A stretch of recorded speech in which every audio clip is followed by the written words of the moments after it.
Dear ladies and gentlemen, the celebration of this 2021 Parliament of the World Religions takes place among a series of global and multidimensional crises that are threatening international peace and stability, sustainable development, human rights, and the rights of future generations. The COVID-19 pandemic has caused more than 4.5 million deaths and the worst economic crisis since the Great Depression. The crisis has led to a setback in the fight against poverty, with estimates of the World Bank that indicate that the number of people in extreme poverty rose to 115 million in 2020, marking the first increase in global poverty in more than 20 years. Poverty affects women disproportionately. Even before the pandemic, women are more likely than men to live in extreme poverty, especially indigenous women and women with disabilities. With the impact of the health and economic crisis, new projections indicate that by the end of this year, 47 million additional women and girls will be pushed into extreme poverty. And the pandemic coincided with an intensification of the climate crisis as well.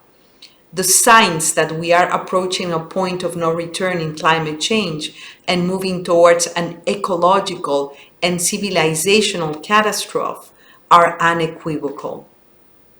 The scientific evidence that anthropogenic greenhouse gases are provoking irreparable damage was confirmed in August 9th by the UN Intergovernmental Panel on Climate Change.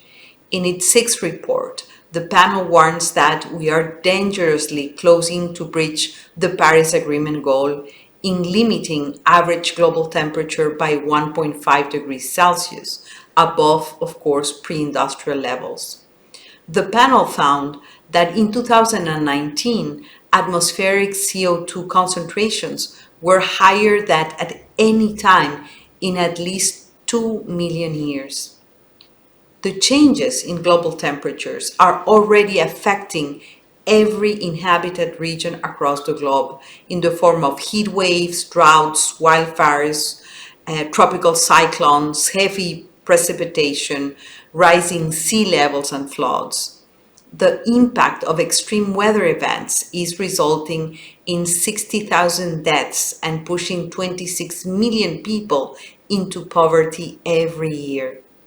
With these trends, by 2050, the impacts of climate change will force more than 140 million people to migrate in order to avoid its worst effects, which in turn will provoke more poverty and exclusion, increase social tensions and conflict.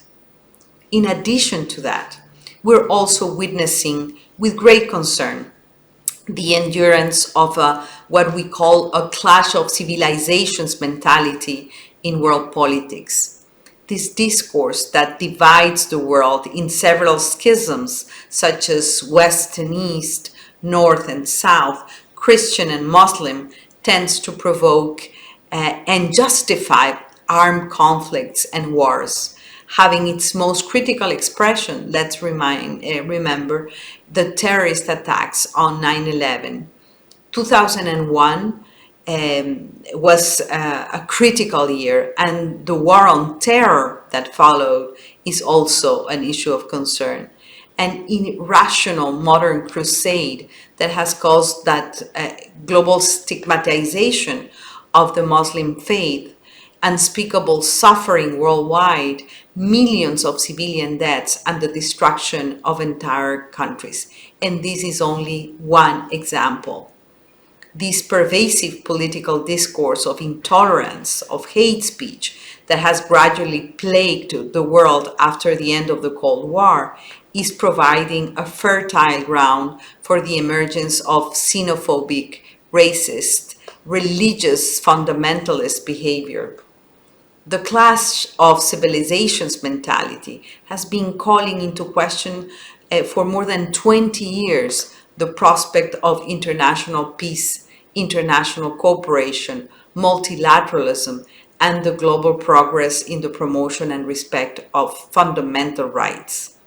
The Manichaean divide between nations and cultures is truly hampering global solidarity and cooperation to address current global challenges, including concerted action to respond to the current COVID pandemic, to reverse inequalities, and to eradicate poverty and violence, to mitigate climate change, and to stop environmental degradation and biodiversity loss. So, countering this dangerous trend is a moral imperative and a civilizational necessity. And we find ourselves in a critical moment, a moment of change and transformation in which we have the golden opportunity to rebuild our societies and our economies, our political systems, and our multilateral architecture. The historical turning point that we are experiencing today offers us the opportunity to collectively craft what I call a new social contract that allows us to tackle the multidimensional crises and build back better our world. This new global social and ecological pact has to be based on principles of solidarity, tolerance, cooperation, co-responsibility, and community. It has to be grounded in notions of human and planetary security, that is, to an understanding and practice of the politics of human security that sets the individual development and well-being of all human beings and the protection and conservation of nature as its highest priorities. This social contract has also to include a feminist perspective, both from the promotion of gender equality and women's rights, as well as for a deep transformation in our interactions away from strength, competition, greed, aggression, and domination that produce and reproduce the clash of civilizations mentality.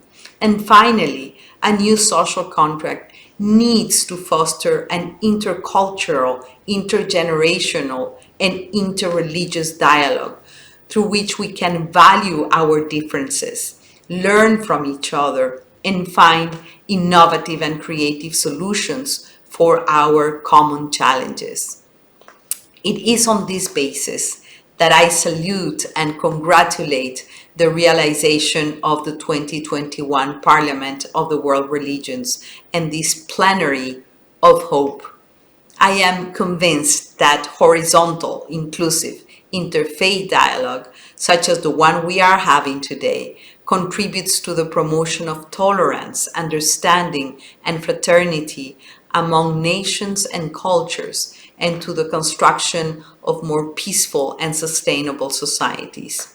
Let us use this forum to renew our vows for peace and share with the world a message of hope in these troubled times.